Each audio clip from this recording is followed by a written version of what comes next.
What's going on, Nerd Nation? It's your friend labor Nerd King Mac Taylor with the intro to the pod. So we're going to start doing intros to all the podcast, kind of set some things up, go into the pod, do business as normal once we get in there. There is a little bit of a disclaimer before this podcast, and it has nothing to do with the content and more with context of the situation that we found ourselves in for a while. So the podcast you're about to listen to was recorded all the way back in January, and now it's the middle of fucking May. Oh, how the time has flown by. And this little intro is going to provide just a brief explanation of why the fuck it took like 5.5 months for the Scream podcast to be released. Now, me and Cole both had a lot of things happening at once in our lives that kind of took us away from podcasting, from video work in general. So we'll start with Cole's because his is a lot more brief and a lot simpler to explain. But Cole was finishing college. He was been taking like Ivy Tech classes for the past few years. So he was finishing that. And so he had finals and was, obviously needed to take some time away to focus on those so he could get his degree. Completely 100% understood that. And then right after he was done with his degree, he started a new job and needed to get used to working a job again and doing the pod. So again, totally understood why he needed to step away. Now for me and why I was away, it's a little bit more complicated. So as some of you may know, I have roommates and I basically take up the basement area. I've lived here for the past like 3, almost 4 years now. So, the podcast, for those of you watching the video version, for those of you watching the audio version or listening to the audio version, won't really get this experience, but this background for those of you who watch the video podcast is pretty standard. But the basement flooded back in October and we got it, back up and running. And then there was like a freak accident with like a sub pump part where there was a faulty factory issue. And so the sub pump went out again and the basement flooded again a little bit after Christmas and wasn't, recarpeted and refurnished until, because the insurance took a long time to come back on it. So, I wasn't fully, 100% living down here again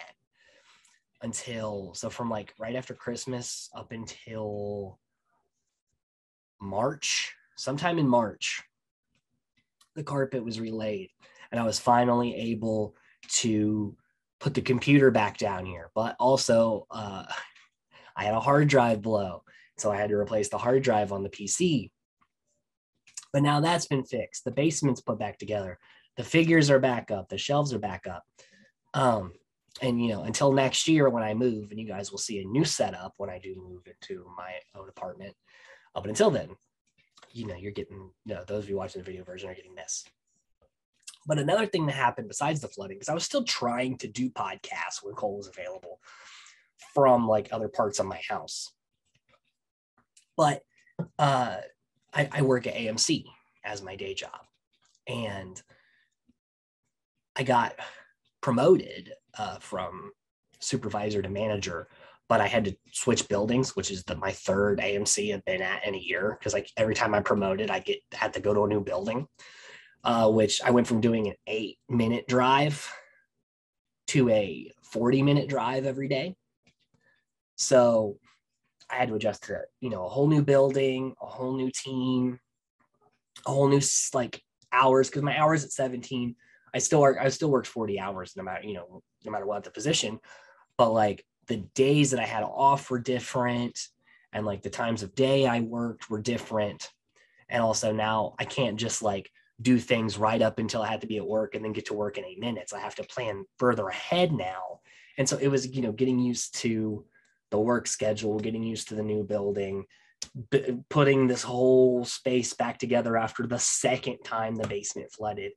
There was a lot of things happening in a row that kept pulling me away from doing video work and from podcasting. So I haven't got to do a lot of the things I wanted to do this year as far as my podcasts go and as far as my YouTube channel goes. But now that hopefully, fingers crossed, knock on wood, that, everything is starting to get back in order, we can start, I may have to double down, lose some sleep and work a lot harder, but we can still get back to where we wanted to be here in 2022 as a content creator, with the podcast, with the videos, with other projects I'm trying to work on, while also working a day job and balancing some sort of personal life. So, I figured I needed to take at least a part of this intro to say, where the fuck we've been and kind of explain what it's going to be like. It's not, we've had to take a couple of hiatuses due to things not going right. But as long as everything, obviously your personal life, like your family and shit, that's all going to come first. But as far as, the foreseeable future, we should be able to be cranking it out on a weekly basis like we were, and getting back to that old schedule like we were getting, we were trying to through most of 2021. Now on to the business of what this pod you're about to listen to is going to be. We're talking about Scream, the 1996 movie, the horror film that kind of kickstarted the new age of horror, like resurrected horror as a genre. It was a blasty blast for me to go back and talk about this movie. This is one of the first horror films I ever watched. It got me into the genre, and I am a huge, as you can see right here, I have a Scream mask on my wall. I do have a Scream poster, but it's not up on the wall yet. It still hasn't been framed and hung up yet. But I'm a huge Scream fan. I'm a huge horror movie fan. So it was kind of nice to go back and not only talk about Scream and why it's so influential, but to talk about, kind of the beginnings of my own fandom as being a horror fan. Child me was super taken with this movie, and it was nice to talk about why. So this is, a pretty long podcast for just one movie for us. And we spent like 15 minutes talking about the opening sequence of this movie, but we were just having so much fun because I genuinely love Scream. It's one of my favorite films, not just horror films, but films of all time. It's in the top, probably the top 5 movies of all time for me. If not the top 5, the top 10.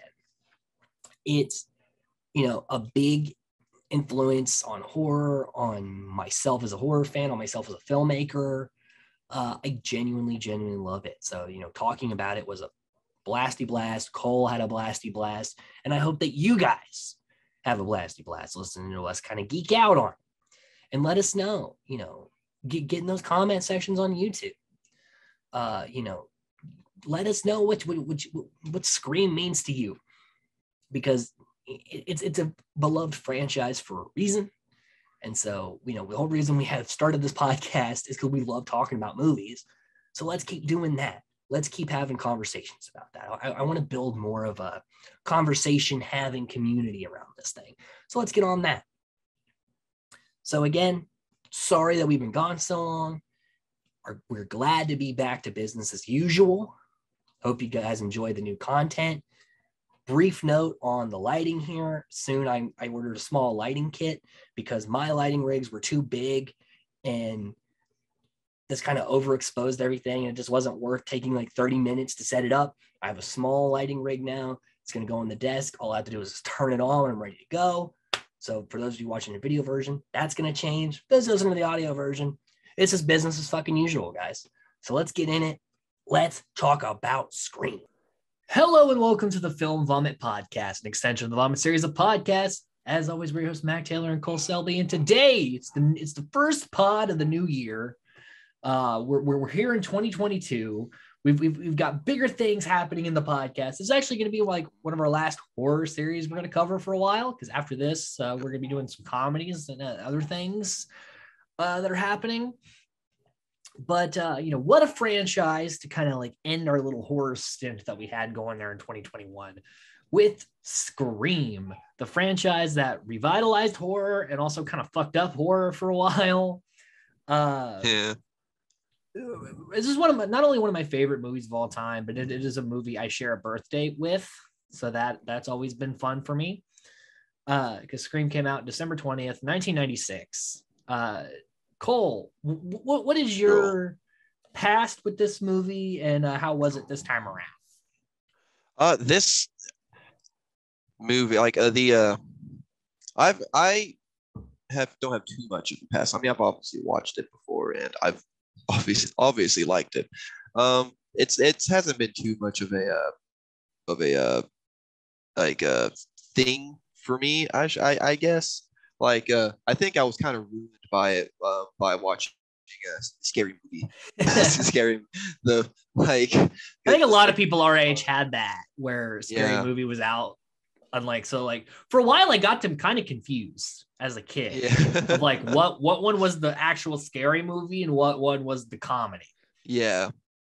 Yeah. But yeah, I mean, revisiting it is like it just holds up Maybe that's so something we should incredibly cover on the well. podcast in the future. Scary movies. Oh gosh. Yeah, but yeah, it holds up so incredibly well. It's such a cool movie. Mm. Like, but like to use adjectives, like it really is amazing. It's an amazing movie. It's like its own kind of parody in a way, while also being like just an amazing slasher film with an amazing like twist at the end Yes. too. Like And that's what a like it's cast as great. well. Like they Yeah, really got the yeah. casting right. Ooh. Oh yeah. Like you love every single one of the characters in their own. There's really way. no weak character in this movie, and that's something that I think we'll talk about with the sequels. That doesn't happen again. To where you love every single character, because even the ones that we don't really talk about as much, like Tatum and Sheriff Burke and characters like that, like they're still like interesting. Everyone's interesting. Yeah. I guess the least interesting character is Sydney's dad, but he's only in the movie for like 2 scenes. So yeah. My Scream is one of the it's for a lot of people, especially our age, it was like a gateway horror film for sure. Because it's not as violent as like some other horror films. So like I was able to watch it really. I think I was like 7 or 8 when I watched it for the first. Because again, I saw Scary Movie first, which I don't know what that says, but I saw Scary Movie when I was like 5. So I got them confused because when I went to actually watch Scream, I was like, oh no, like this is a real thing. The child brain couldn't differentiate for a while, but this was like, besides like I think Bride of Chucky was my first ever like horror film that I watched, at least that I can remember. And like then it was Pumpkinhead and things like that, but I think like Scream was like definitely in the early on in the what kind of led me down this path to essentially becoming Randy in my own life. And this movie was a big deal for horror. I mean, by this point, I mean, we've covered a lot of 80s horror films on this podcast. By this point, the genre was dead. I mean, sequels had stopped kind of coming out about this point, and everyone was just kind of done with horror films. At least with like the slasher films. Like there were still like other horror films or like psychological thriller kind of films, but like the slasher genre had been dead and gone. And this revitalized it, but also like paid homage to it and also made fun of itself with it. And it's directed by Wes Craven, who, Nightmare on Elm Street, the guy was a big part of horror. Hills Have Eyes and Last House on the Left. Like he had been big in the horror genre, but had taken a break from it. And this was like him also going back to it. But like if he was going to go back to it, it was going to be this script written by Kevin Williamson, who would go on to write like half of the 90s horror films is what it seems like. What a way to do it though. Like it's meta, but it's not so meta that it's annoying. Yeah. Because it's still a good horror movie, but it's very aware of what it is. Yeah, even in today, where like the meta humor is like a bit more commonplace, it's still tasteful in its meta and like in its own like meta commentary way. Like it's still cool, and like you said, it's not annoying. It's not like it's shoving it down your throat. It feels natural to the film. Yeah, because like yes, the characters are pointing out because they like us exist in a world where horror movies are a thing. So they kind of know like the rules, but shit is still happening around them. They're still people. Yeah. You know, they're not just constantly like, we're in a movie. No, it's just like, oh, this thing is happening, which you could kind of correlate to a horror film. And then also, as we go through the film, this film has been out literally as long as I've been alive. So we shouldn't have to say spoiler alert, because if you haven't seen Scream by now, just like fucking watch the movie. What are you doing listening to a podcast about it? Watch the fucking movie. There's two killers. We know it's Billy Loomis and Stu Macher. And so I think as we discuss the film, let's talk about also who's doing what, like which one of them is where. Because I actually did extensive research to try to figure out who does what, when, why, how. And why these things are the way they are. Because that's the thing about Scream is when you rewatch it, you start to pay attention to like, are there hints? Like, you know, how so I think that's an interesting thing to talk about that we can really only talk about with the Scream franchise. So we start off with maybe one of the greatest opening sequences in horror movie history. This is a fantastic opening. It sets up the MO. It introduces us very quickly to what's going on. And also, obviously, I don't know what the vibe was like when this movie was coming out until it hit theaters. I was in utero. So I don't know what the fuck was going on in the world exactly of like, you know, what the hubbub was around this flick. But Drew Barrymore was all over the fucking press for this movie. Like, she was on the poster. She's in the trailer. She's like the second or third credited in the movie. So like people expected her to be like one of the main characters in this movie. And when she dies in this opening sequence, I'm sure the crowds lost their minds. No one, and this was done on purpose. Because they wanted like Drew, at this point, Drew Barrymore was a main star as well. Like, she was a name. So they kind of pulled like a Psycho, is you have this like person you think is going to be your main character, and then you kill them. But unlike Psycho, they do it in the opening fucking sequence. So at this point, anyone can die at any point. You don't know. Great way to do it. And that's such I love that, honestly. When stuff like that happens, I love being on the edge of my seat, because it is kind of easy to tell like who's going to die first or who's not going to die throughout movies. And it's like a breath of fresh air from like, you know, like how long ago was 96? Like 25 years ago. Like 20. Oh yeah. 25 years ago. It's still a breath of fresh air even after all that. Because usually in the opening kills, it's like a no name, like person you didn't know was in the movie kind of thing. Like, you can clearly tell they're gonna die. But again, everyone's like, oh, Drew Barrymore is gonna fucking lit. And like little tidbits of this opening are in the trailer to the movie. So people thought like, we're already to get into this thing. And I haven't really talked to anyone who went and saw this in the theater and really like knew what the buzz was around this. But I'm curious to know of like, how big of a shock really was it? And like what the, like, especially in theaters, like what was that buzz like, you know?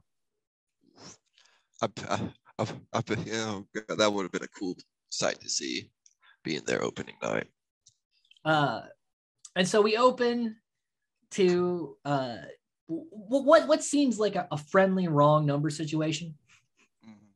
Because the voice voiced by Roger L. Jackson, who voices the ghost face voice, the phone voice in every single Scream movie. Great voice, by the way. Starts off very just like friendly, very smooth, kind of flirty. And so by that, the way that the opening communication is, of our two killers, you can kind of assume that Billy is the one on the phone. Because Stu doesn't have that cool, calm collectedness to him. I think he's unhinged all the time in this movie. I don't think he could contain himself to do this conversation. So you can, and Billy is kind of the mastermind. He's kind of like the idea guy. Stu is the one who moves the pieces around, does the physical labor. So I would assume that Billy is on the phone here. Does it, at any point you could say if you agree, disagree? Yeah. I mean, I think it honestly does make a lot of sense because Stu is wiry. Yes. Like I don't think he'd be able to keep his cool. I think he would now we know they're both here. Hinged. Yeah. Because there's a lot of things that like you couldn't do with one person. Like someone's moving Steve, because at first she clicks on the light to the patio. There is no one there. Then she clicks on and Steve's there. So someone has to move Steve, and it can't be Billy because Billy's on the phone. You would hear someone grunting, having to move like a grown, a football player having to move this dead weight around. You would hear that. So they both have to be present. So Billy's on the phone, and there's like a point like where you see like the swinging, like assume that someone was sitting there for a second and then wasn't. Yeah. Really subtle with how this is going. And as far as like who killed who and things and like where this evidence also comes from, Wes Craven was very meticulous in shooting that each Ghostface killer holds the knife differently and carries themselves differently. Yeah. Ain't like Stu like a bit more like whenever he's wildly swinging the knife a bit more. And Stu also does like that overhead thing. Like this. Anytime that happens, that's Stu. Also, Stu goes for the slice and dice kind of kills. Like about the cutting up, whereas Billy's more of the stab. Yeah. And also Billy holds it with his right hand only. So there's like key things that you can see that these certain Ghostface do to where you can know, at least have a hint of who, and also where the other one is in correlation to where you can kind of tell who's doing what. So they're basically playing this cat and mouse game on the phone to kind of like get her riled up, to get her kind of, because they at any point they could just break in and kill her. But that's not enough. That you got to really, they're making a horror movie kind of thing here. So they got to really like amp it up, give some stakes. So at first it's a friendly little flirty conversation, but then, the line that turns it is the, I want to know who I'm looking at line. And then from then on, we start to like really amp up. I mean, this is a tense scene. And Drew Barrymore obviously is a fantastic actress. So she really plays up like the fear. So she clicks on the lights of the patio. There's nobody there. And he's like, Tom, like, I'll gut you like a fish. I want to see what your insides look like. Very like memorable lines. Then they ring the doorbell. And obviously, Stu probably is the one who's moving Steve around. Billy's probably at the door. Because I saw a video with the layout of this house to know how they would be able to move around. And it seems like from the front door to the patio, they could communicate by like peeking over the side of the house to signal when you need to do these things. Watched a couple of videos on that with the schematics of the house, how that would work. So that's kind of how they're doing this here. Because when they play the game, she turns on the light, sees Steve tied up. Basically, if you get the answer wrong, he dies, and they do a trick question with the Mrs. Voorhees being the killer in the original Friday the 13th. Then Steve is gutted. And then they do the what door am I at thing, where they throw like a chair through the patio door.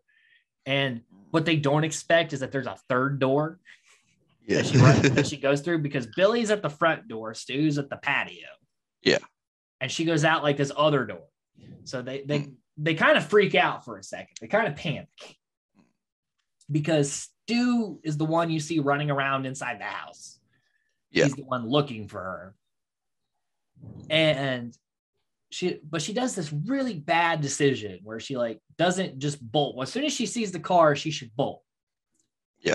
And she doesn't. She like is like hiding underneath the windowsill, but like you can still kind of see like her shape, like the outline.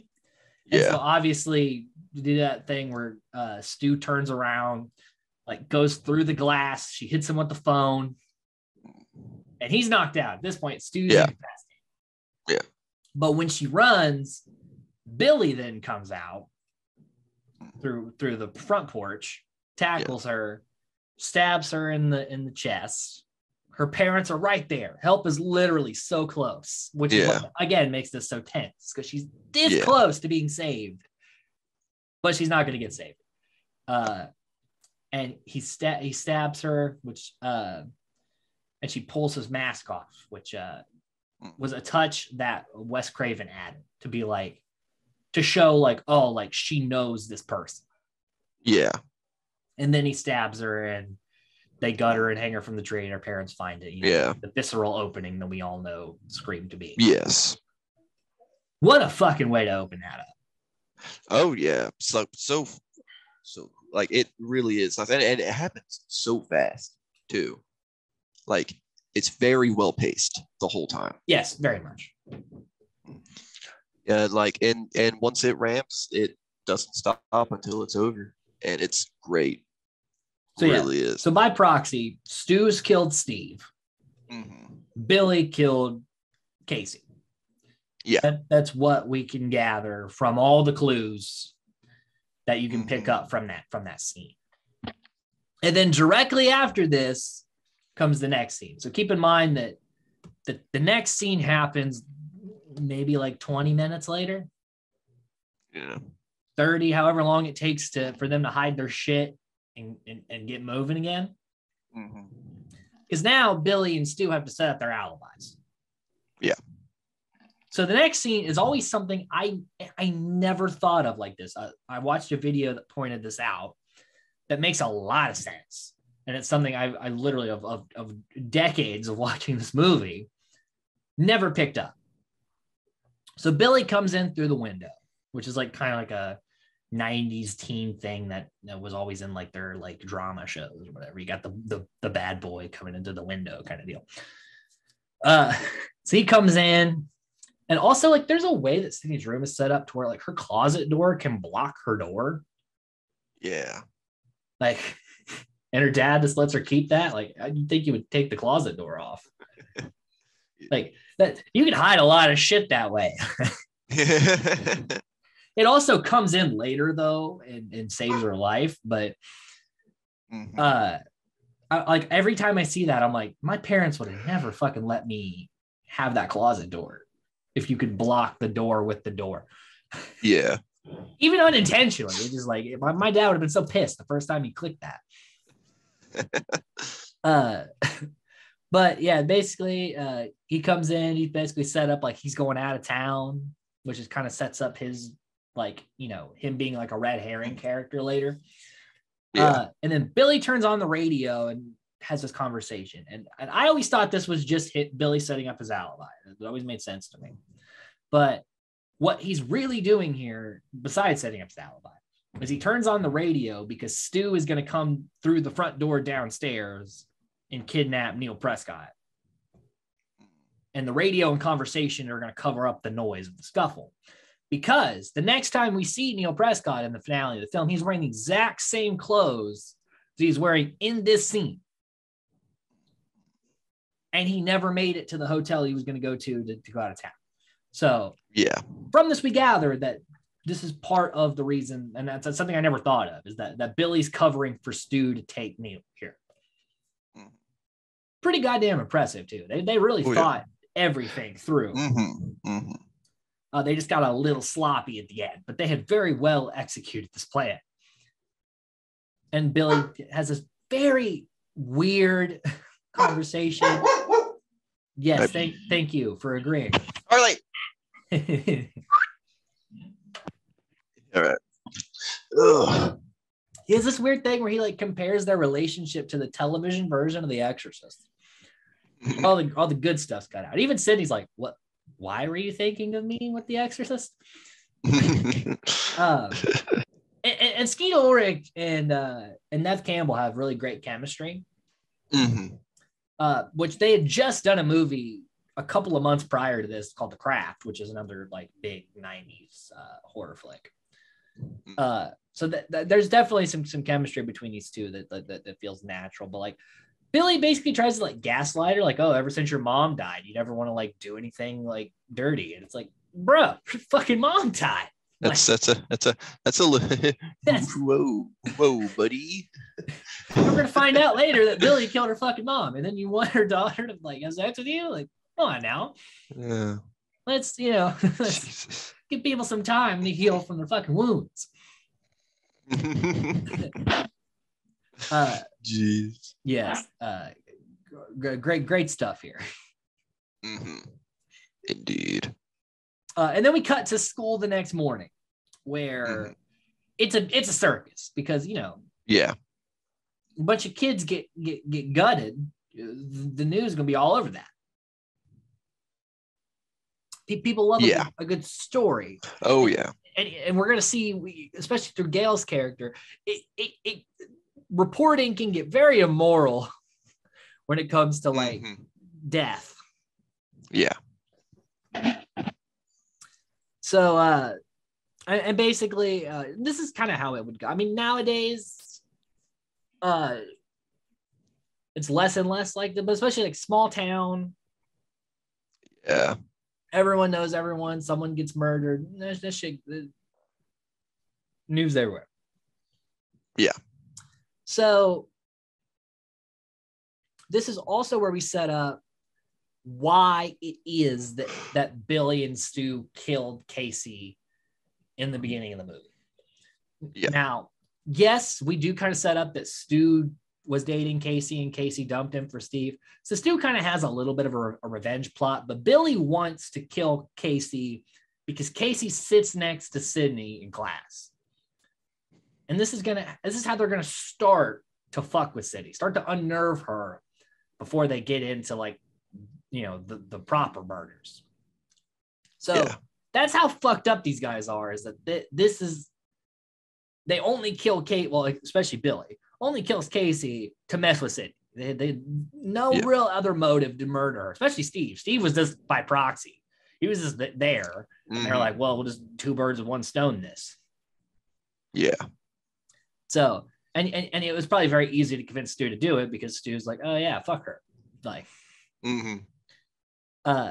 so it's very interesting. And it's, again, something I didn't really think about either a lot of the times I watched this when I was younger, but that's another very subtle but good detail. And they don't have to explain it to you. They don't feel the need to like shove it down your throat. They just let it be there to find. Yep, that's what makes like second viewings and stuff just like better.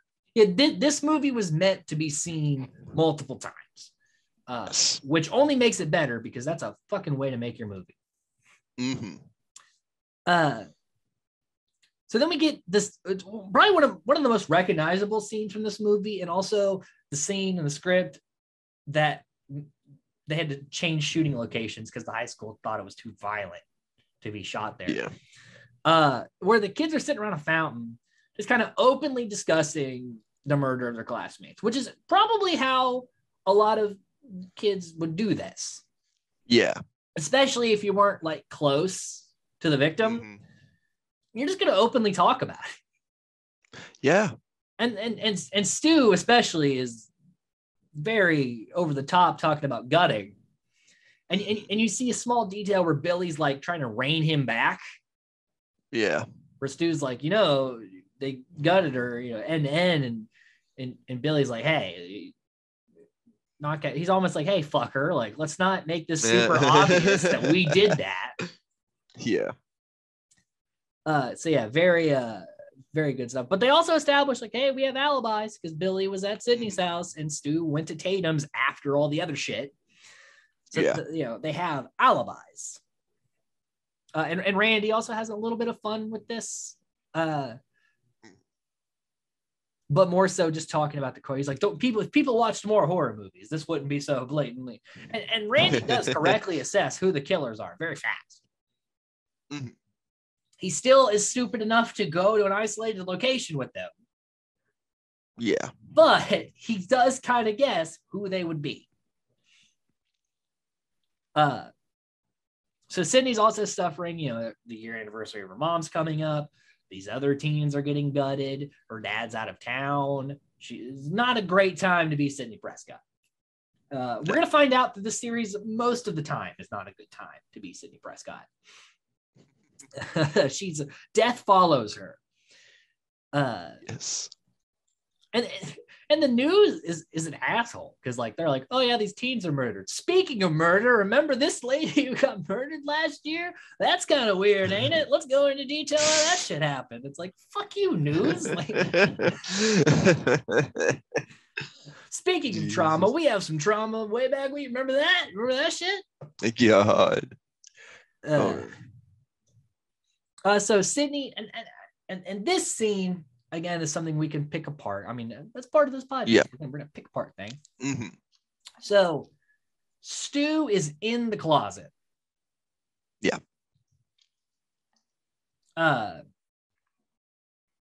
He makes a noise to try to lure Sydney in. She doesn't do it. She just fucking ignores it. Takes a nap because they don't want to kill Sydney here. This is very clear. They could do that at any time. I mean, she literally was asleep for like an hour. Yeah. But they just want to fuck with her. No, they got to really rile her up. So the final act is what it is. Yeah. So they call her. Everyone thinks it's Randy. When the killer calls or shows up, even they all just assume it's Randy. Or she's like, "Oh, Randy, what one is this?" And he's like, "This isn't Randy." And kind of taunts her, brings up her mom, does some deep, which that should have made her think it was Billy already, because he loves to bring up her mom at every turn. Yeah. He's done so. Yeah, he already has the movie. Yes. So they do a fake out where the killer talks about being at the front door and he's not because he's in the closet.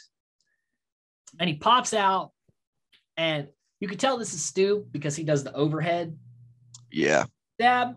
She kicks him off and she does exactly what she says the stupid girl would do is she runs up the stairs, not out the front door, which is a nice touch. Mm-hmm. Which it makes sense, like a fight or flight response. You choose flight, you just go look for a place. It's a genuine human reaction to just run wherever it is closest. Yeah, it's funny that she would immediately do the thing she said that was bad, but it also shows that she's that's a trope that's very plausible. Yeah. Because most people aren't thinking very critically whilst trying to avoid murder. It's Yeah.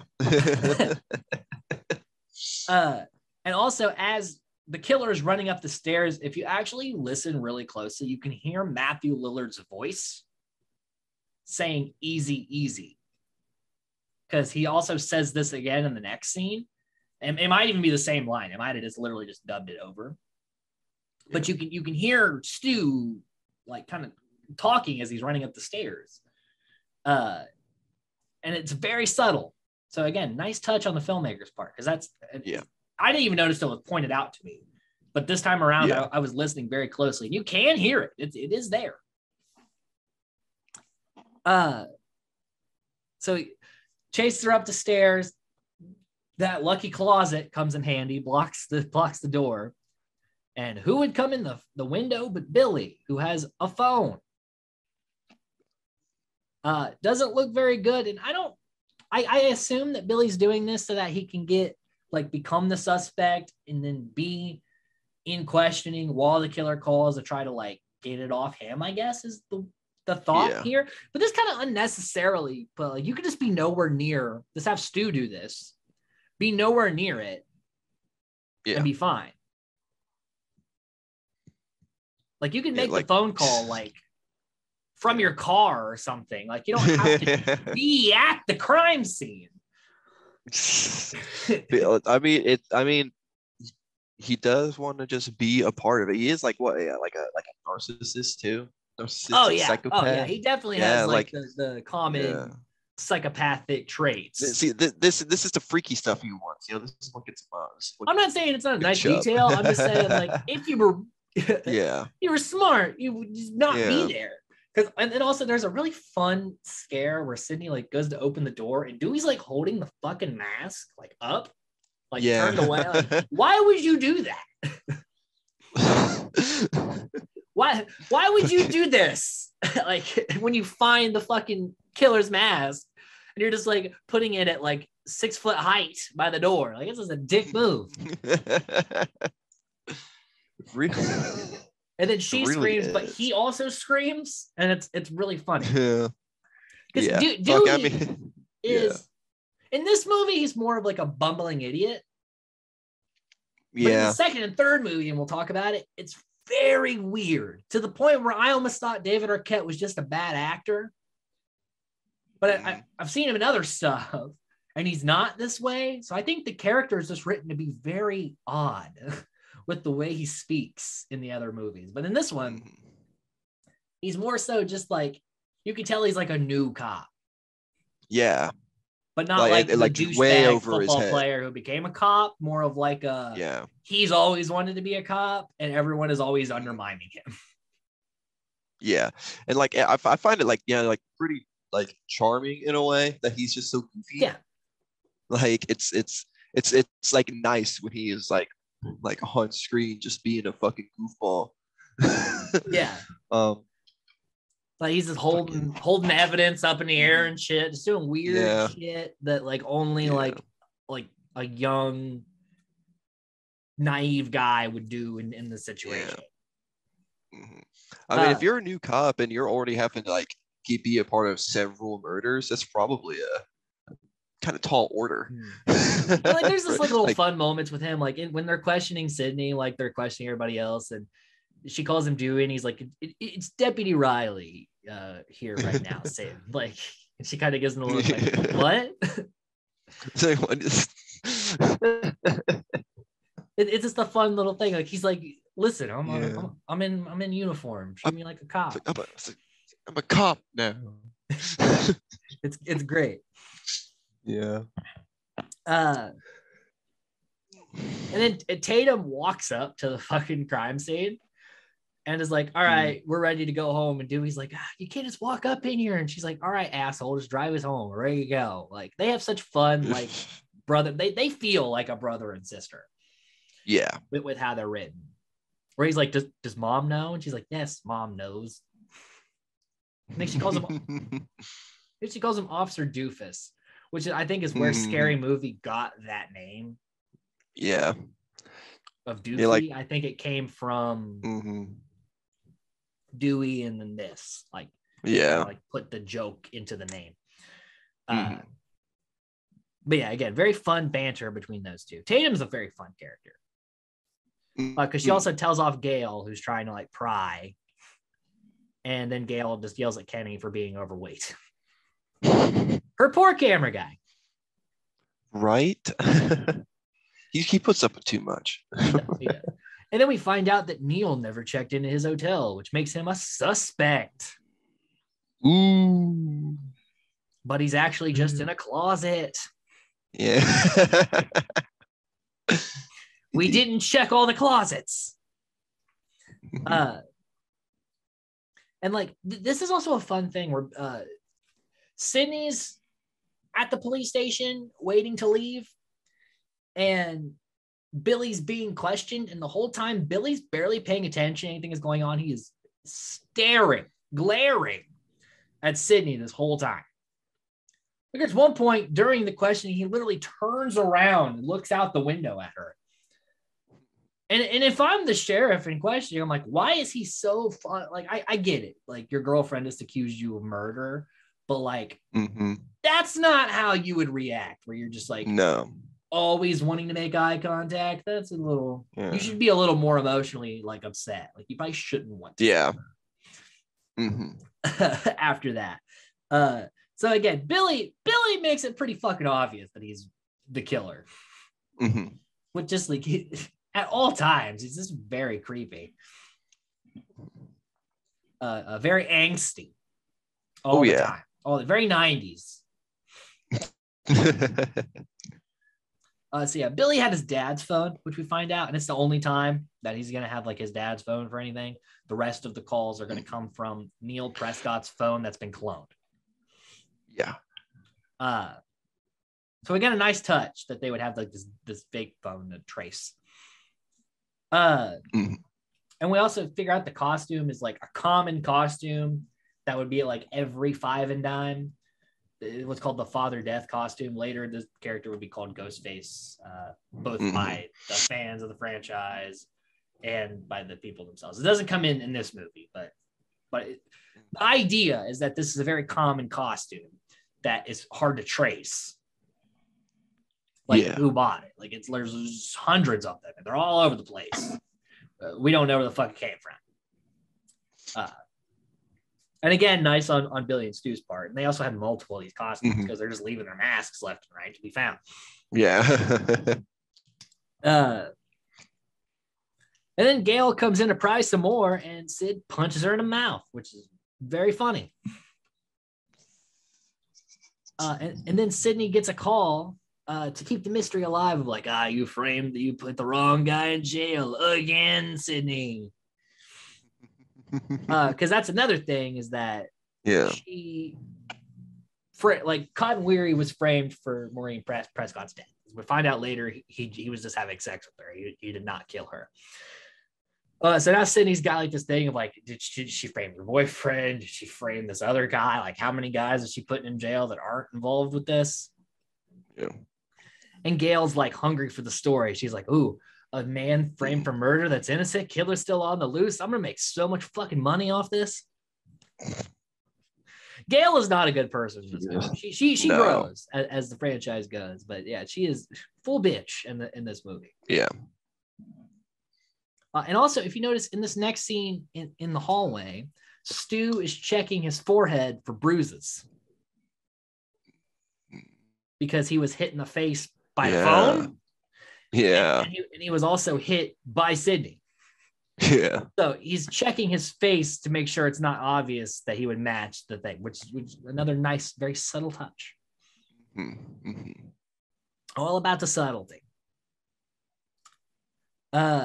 So then the news people then go up like, Sydney, how did it feel to almost be massacred? It's like, whoa. Wow. Fuck off, news. For real. That may be the biggest point of this movie. It's like, fuck the news media. Yeah. All of them. Yes. Yeah, I've never liked news. I never liked news. There's also I don't like Gail.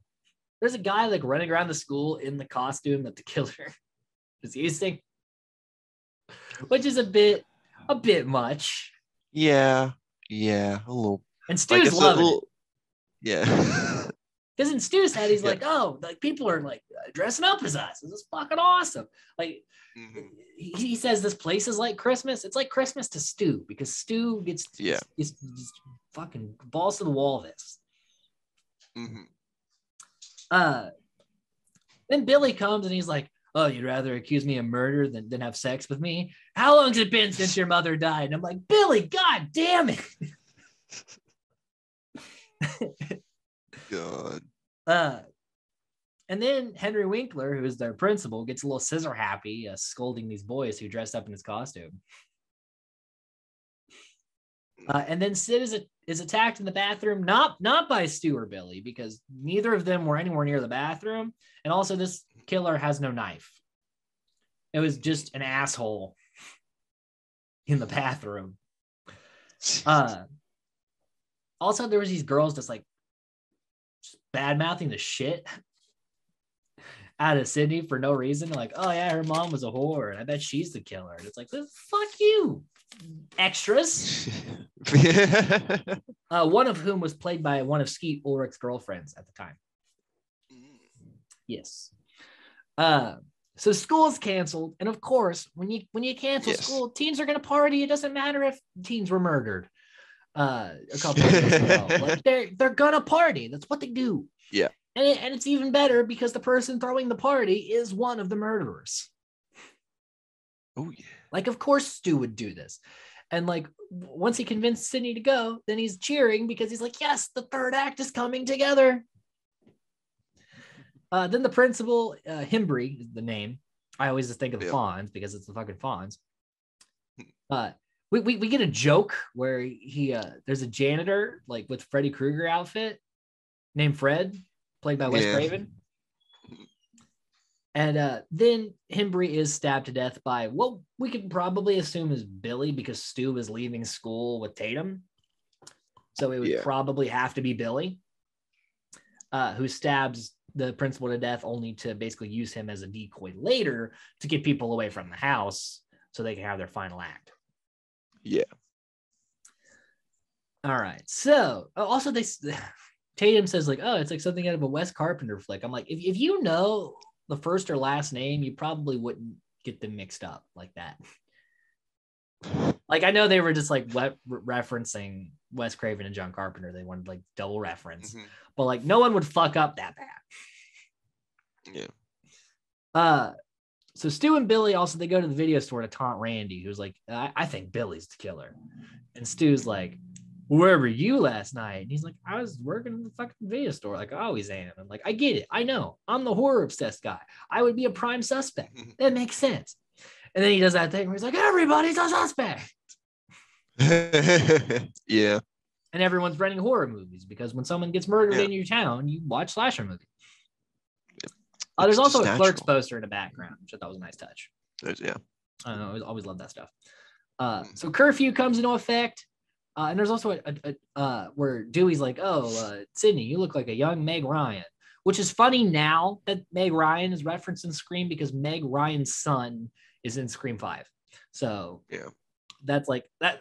They had no fucking way of knowing that would happen. But it's really funny that happened later. But she's like, nah, I'd probably be played by Tori Spelling, which will come up in Scream 2 as a joke. Yeah. Where Tori Spelling plays Sydney in Stab. Because again, it's Scream. They got to constantly, they got to dunk on themselves, you know? Yeah. Two funny things with references here. And there's this weird thing where they're going through town during curfew, and like, I think it's Billy is like in the background. I'm like, you would risk getting caught dressing up as the killer during curfew? Yeah. To what? Be in the background at a supermarket? Like, what was the fucking point of that? It doesn't make any sense. I get it. Like, to the audience, it's like, ooh, what's he gonna do? But it's like, what the fuck is wrong with you?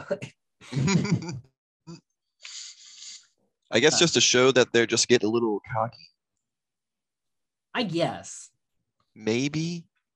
Like. So then there's a funny scene where the Sheriff Burke is smoking and Dewey is eating ice cream, but he's only licking the ice cream when the sheriff drags a cigarette. So he's like treating the ice cream cone like a cigarette during this police conversation. And I don't know why, but it's so funny to me.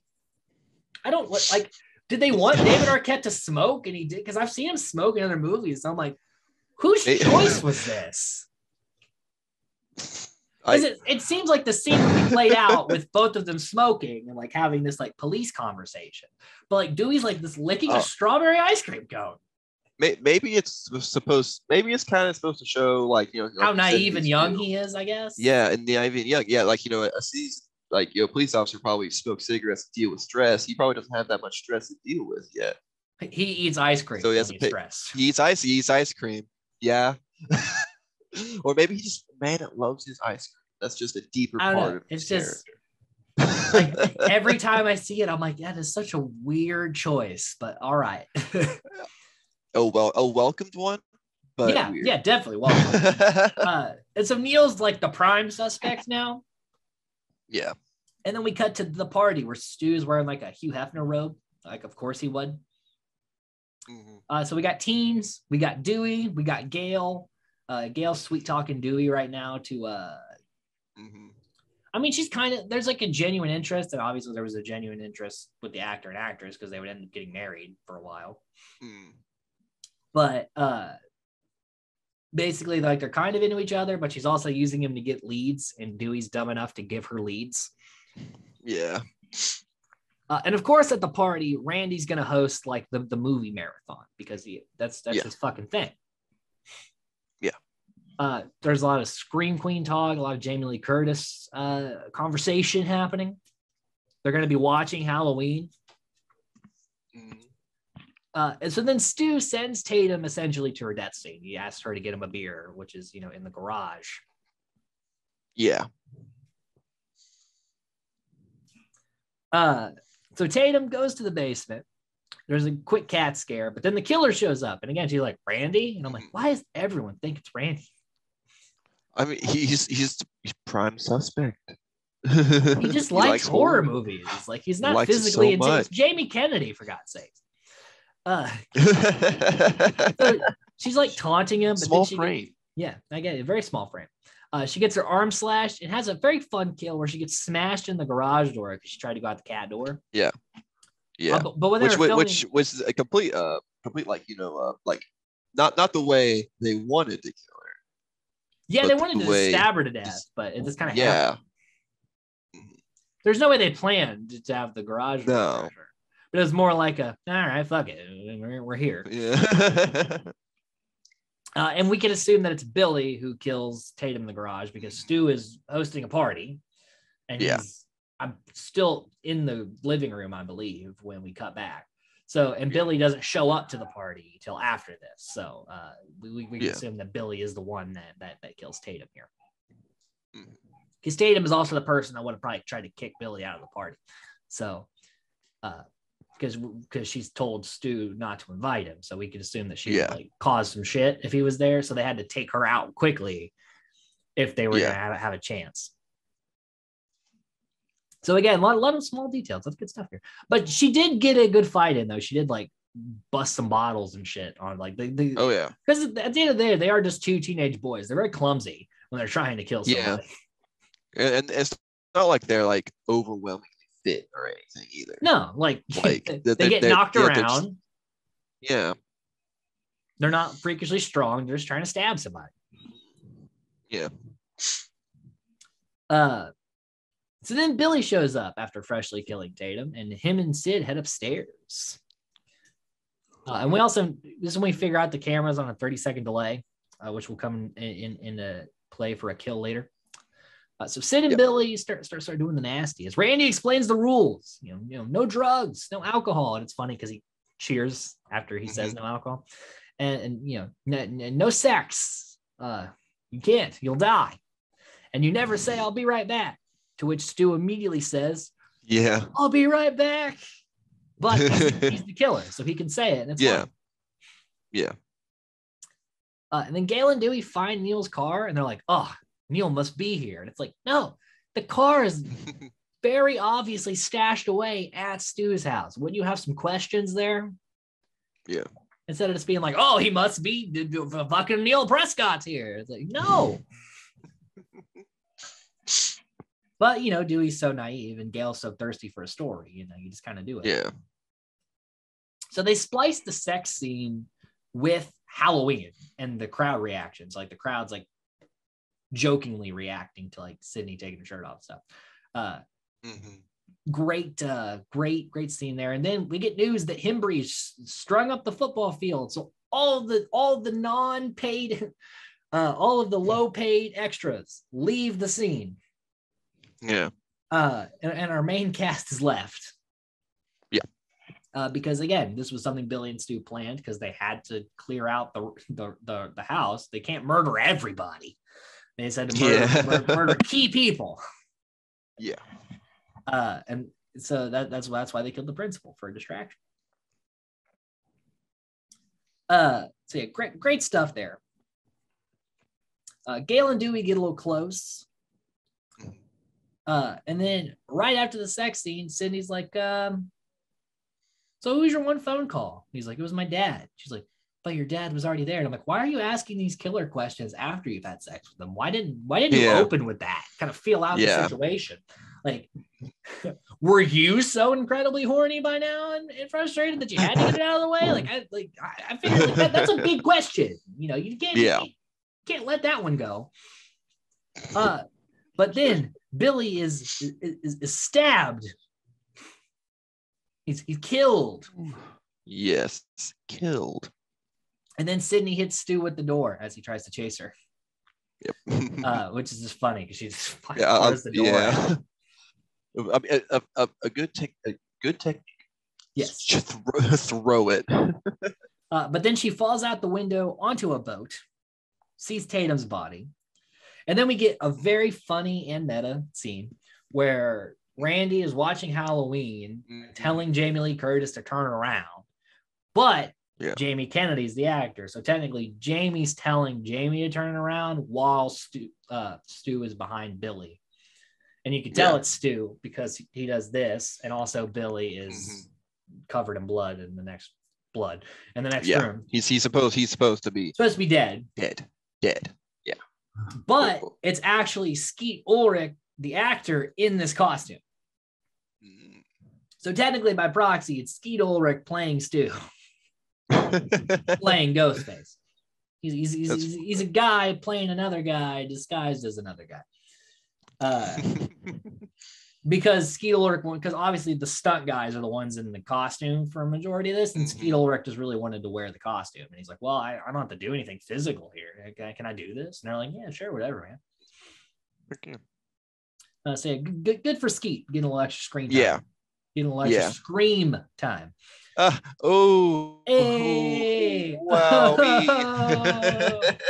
We did it. So Sid then runs to Kenny in the truck, and they see Jamie Kennedy doing the whole like behind you, Jamie thing. But it's on a 30-second delay, so Kenny gets his throat cut, which is a nice touch. And Sid is stabbed but escapes, so Stu again loses Sydney, gets kind of stuck trying to crawl through the van. So then Dewey comes and he's checking the house to the sound of Halloween, which matches what he's doing. There's a very, very good editing happening there. And obviously he's just clumsily going around. He's like, Neil? And it's like, can you not call out to, even if Neil is the killer, do you want to just go yelling his name when you don't know where the fuck he is? Like, subtlety, dude. Subtlety. So Gail finds Kenny and hits Randy because she doesn't know if Randy's a killer or not. Poor Randy. He's always getting knocked around. Right. He just gets abused.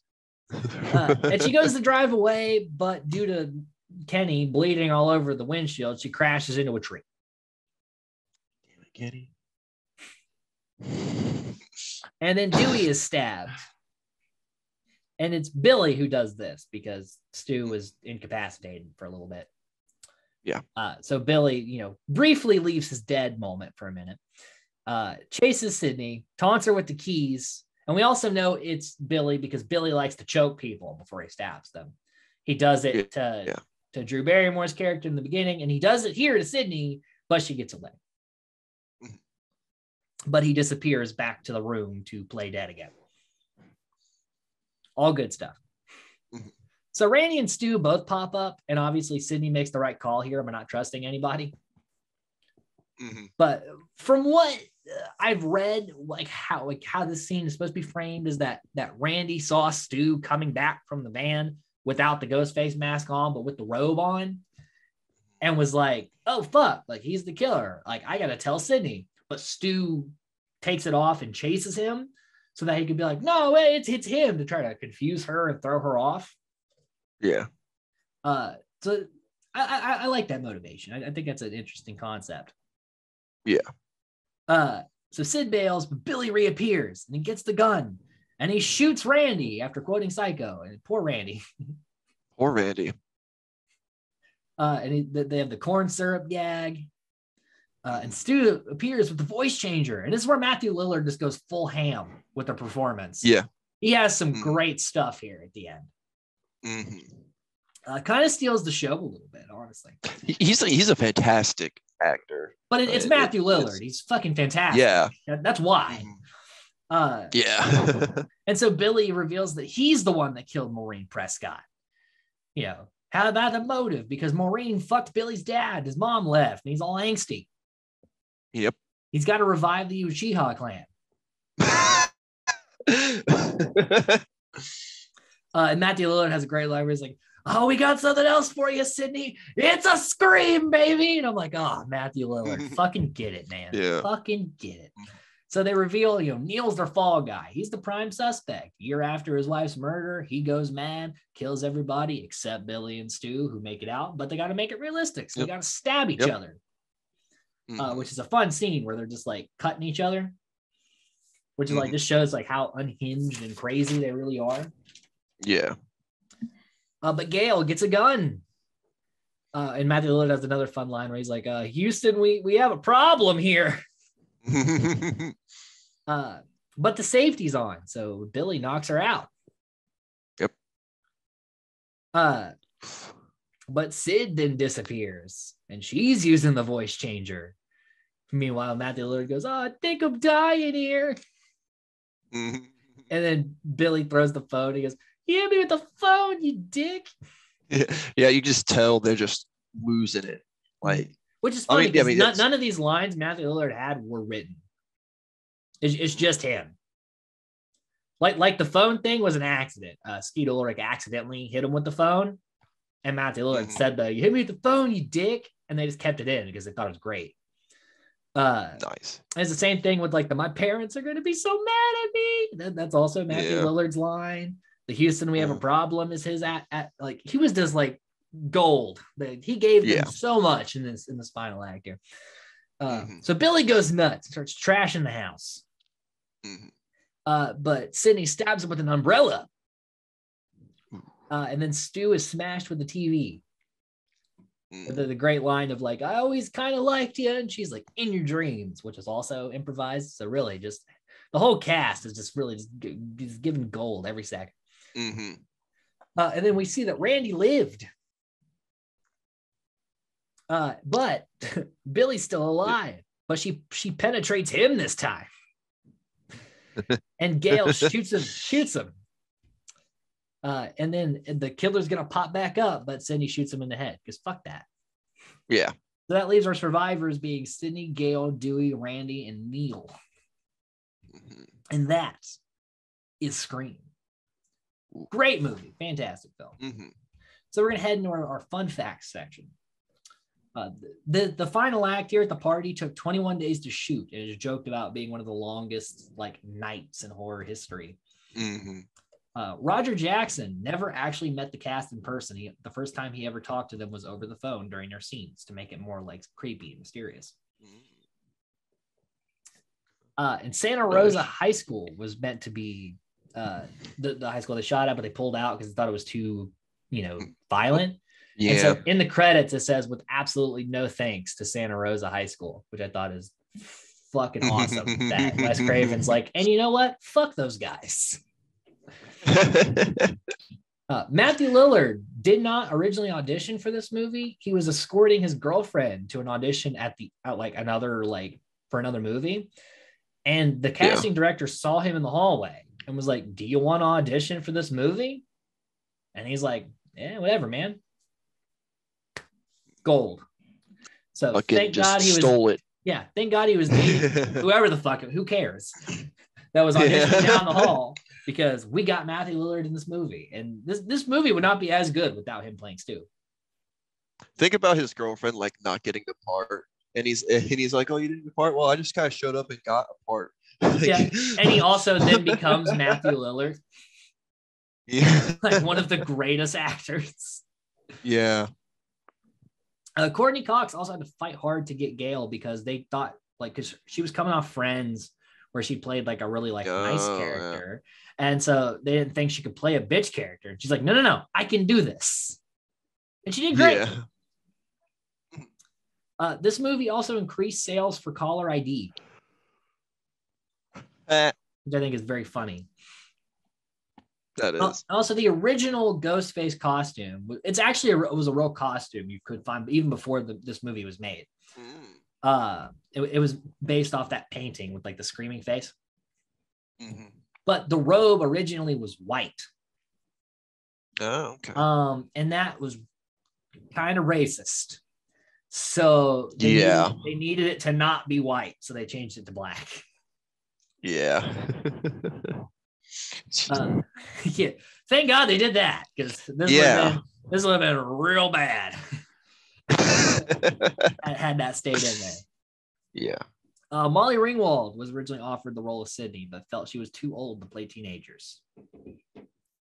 Joaquin Phoenix also turned down Billy Loomis. Also, I'm glad the cast was what it was. I'm glad all these people didn't get these roles, turn down these roles. Yeah. Nev Campbell only agreed to do this because Skeet Ulrich was in it and they had just been in the craft, because she doesn't like horror films. She actually is kind of afraid of them. But then she becomes one of the most iconic like horror like icons of like survivor roles. Drew Barrymore was also offered the role of Sydney originally, and she said, "Can I play the opening kill girl, Casey? Because that would be really shocking if like I died quickly." And everyone, so it's her idea to do the whole like, Drew Barrymore stunt casting. And I'm like, that's awesome. That is. Also, Drew Barrymore, Casey's barefoot in the opening because Drew Barrymore said, like, I'm only going to be here for a couple of days. And I don't want to wear shoes. So like, whatever, man, do what you want to do. I mean, can't tell Drew Barrymore what to do. Exactly. And Henry Winkler, the Fonz, asked to be uncredited because he didn't want to take away from the cast. He's like, I don't want like my name to be a draw. I want these kids to be a draw. Yeah. Like, fair enough. Yeah. Man.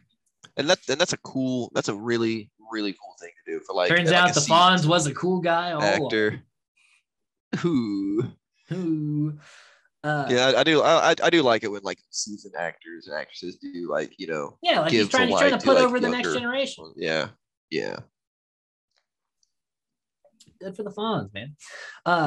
Other people considered for Randy were Seth Green, Breckin Meyer, and Jason Lee. But again, Jamie Kennedy was the right choice.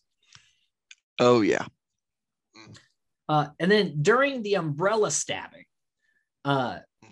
Ulrich had a pad on to take the hits from the umbrella, but it slipped on the second shot.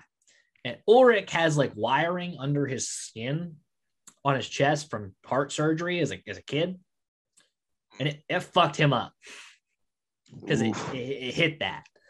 And so the Billy's scream when he gets hit that second time is Skeet Ulrich's genuine scream from getting hit in the heart, essentially.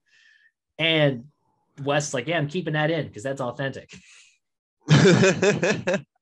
He's like, man, I know that. I mean, if you're gonna get hit in the heart, like you at least really want it to mean something, right? So of course you're. I mean, if I got hit, if you get really fucked up, you want it to be there, Yeah, like I'd be upset if that take was also bad. Yeah, because like you're telling me I got hit for no reason.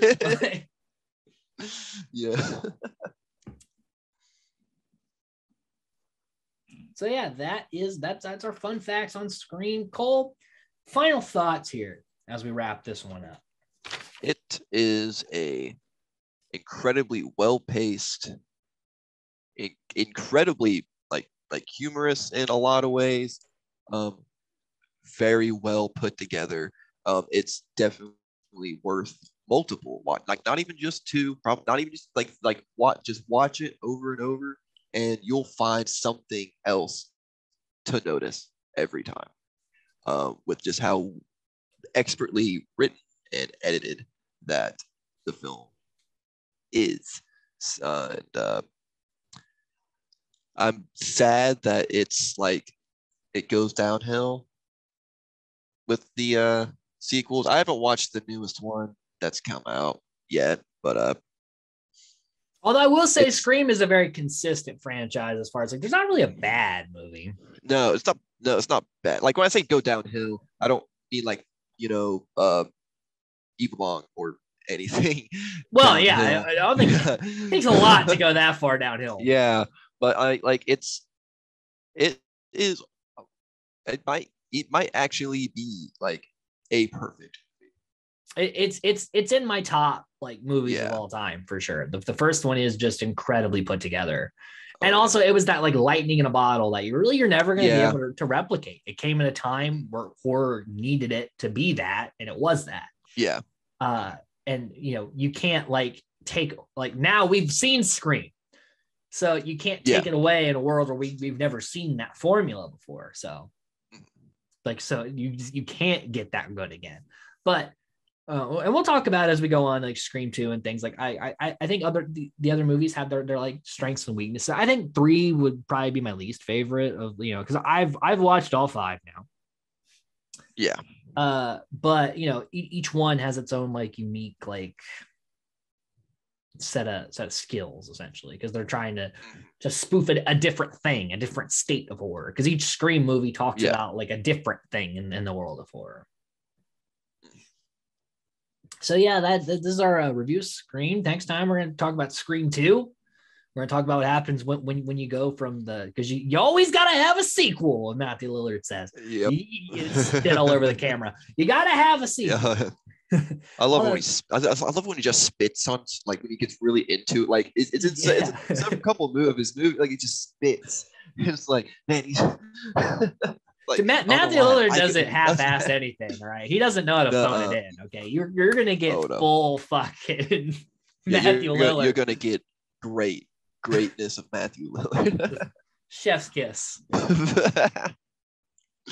So join us next time for that as we keep going down this Scream road. Until next time, stay safe, stay nerdy.